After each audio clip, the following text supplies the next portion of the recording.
Nah sekarang tabarruk, ngalap berkah bisyai dengan sesuatu.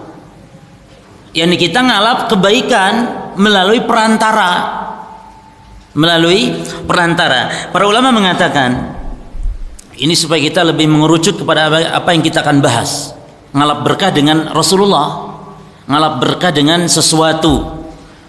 Ulama mengatakan talabul barakah biwasitatihi atau talabul husulul khair bimuqarabati dzalik.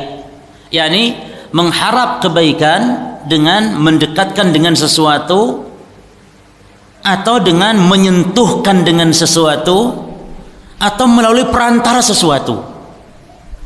Seperti kita ngalap berkahnya ulama, berarti kita ngalap kebaikan melalui si ulama ini. Dengan cara apa? Dengan cara kita al-istifadah min ilmi, mengambil faedah dari ilmunya. Dengan sebab perantara ulama tadi, kita duduk di majelisnya, kita menjadi paham ilmu sehingga kita amalkan, kita masuk surga. Maka sebab surga kita berkahnya dari siapa tadi?